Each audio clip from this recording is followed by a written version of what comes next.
Let's take a look at some breaking news, ladies and gentlemen. Just posted by The Ring magazine. Ryan Garcia will undergo hand surgery and can resume training in 6 weeks. What does this mean? First off, let's take a look at the full story here because Ring magazine always attaches their news articles to the story. Let's read it here. Yo, hey! We in there! I did not know that my video was on here. Don't shameless plug. I actually wanted to read the article because when the Ring magazine breaks a story, usually they will follow it up. And they didn't actually break the story. Chris Mannix did. But let's take a look. Ryan Garcia will undergo hand surgery and can resume training in 6 weeks. God, look at that. That's just a beautiful face. Instead of preparing to bounce back from his loss to Rolly Romero, Ryan Garcia will get himself ready for hand surgery. As first reported by SI.com's Chris Mannix, Garcia will undergo surgery this Thursday in the Los Angeles area. The surgical procedure will address damages sustained to his right hand. Now, did this happen before the Rolly Romero fight? You'd have to think so. You'd have to think that this happened in training camp or he's been dealing with it for a while, but maybe it happened during the fight. But the first thing that people are going to say, two things. One, people are going to say, oh, here's an excuse from Ryan Garcia, which is not what's being reported here. Ryan Garcia has not come out and said, oh, I lost to Rolly Romero because I needed hand surgery. He's just simply going to get surgery on his hand. So I don't want to hear that, oh, excuses. But if you're talking about Ryan Garcia fans, okay, that's one thing. Number two, the question does have to be asked, did this affect anything in the Rolly Romero fight? Did this affect Ryan not throwing as much, not being as aggressive in the Rolly Romero fight? And which hand is it? Let's keep reading. Garcia will be in good hands. Dr. Steven Shin will handle his operation, has worked on plenty of high-profile clients in the past, including Vasily Lomachenko and Canelo Alvarez. Once he's ushered out of the operating room, Garcia will need 6 weeks of recovery. That's fine. Pretty standard. I mean, we talked about this with KSI. 6 weeks, pretty standard. How you come back after those 6 weeks and how severe this thing really is, that could be more of the issue. Like 6 weeks is standard recovery, but that's for just a normal person, not a person that uses their hands as a weapon. So even after he's fully recovered from having this surgery, you're talking about a couple more months to feel comfortable punching again, going back into sparring, and then being 100%. That's what Garcia, 26, reportedly injured himself during training camp for his May 2nd showdown against Romero. The California native seemingly knew something was off and decided to have multiple cortisone shots as opposed to calling off their bout.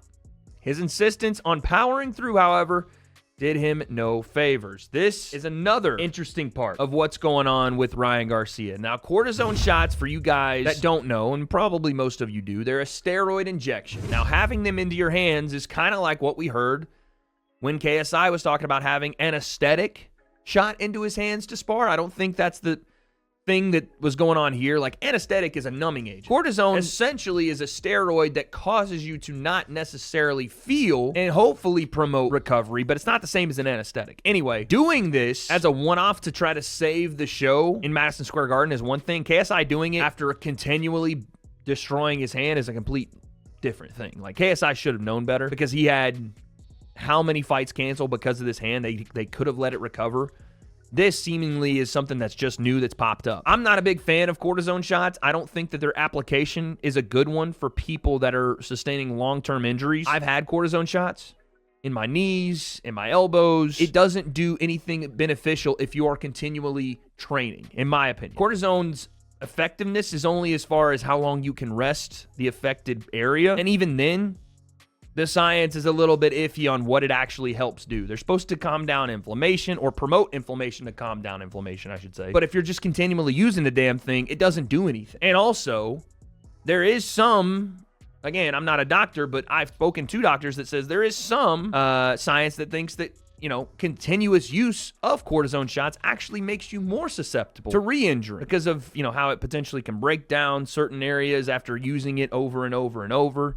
It's just, it's not a good thing to me. In this case, I understand why they did it. They wanted him to be available. Here's the thing, too, though. Ryan was so insistent in the pre-fight build that he was going to let his right hand do the talking, that he was planning on knocking Rolly out with his right hand.